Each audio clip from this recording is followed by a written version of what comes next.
Lindsay Clancy did not strangle her kids, and we may now have proof of it. Because there is no way for her to have strangled her youngest son and for her body to have been 82 degrees. It is impossible. Here's why. So during the trial, Patrick said he left his house at 5:15, but we know he sent his work email at 5:24 through something he called Surface Pro.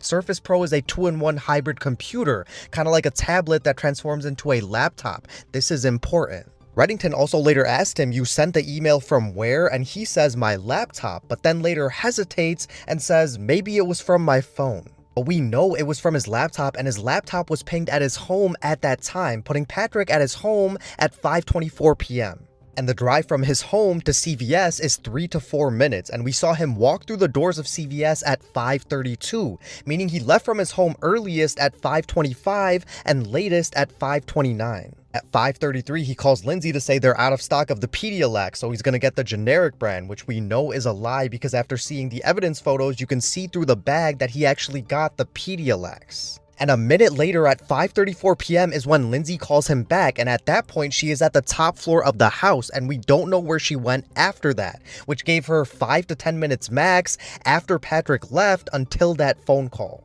And the toxicology report said that at this time she had 2 times the recommended levels of Seroquel in her system, which would cause heavy sedation and make it hard for anyone to even move. And a minute later at 5:35 would have been the earliest time that Lindsay could have jumped. Patrick then left the restaurant at 5:55, and it's a 10 to 12 minute drive from the restaurant to his house, which means he could have got there anytime between 6:05 to 6:07. Patrick then calls 911 at 6:11 after he claimed that he was having trouble calling them, even though that's not possible with 911. He also said he heard Lindsay talking when everyone else said that she was nonverbal at this point, but that's a different story.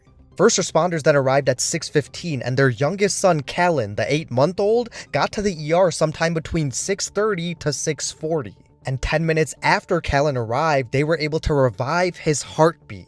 Callan was 8 months old, and the longest an infant at his age can go without a heartbeat is 20 to 30 minutes. That's very rare, but in some special cases, 45 minutes. So if they were able to revive his heartbeat at 6:40, 30 minutes before that would have been 6:10, but Patrick was home at that time, so he would have seen what was happening. So let's just say it happened 45 minutes before, so at 5:55 when Patrick wasn't home. The problem is that that would only give Lindsay 12 minutes for her to do that to her kids, run upstairs, jump out the window, and for her body to get to 82 degrees, which is impossible.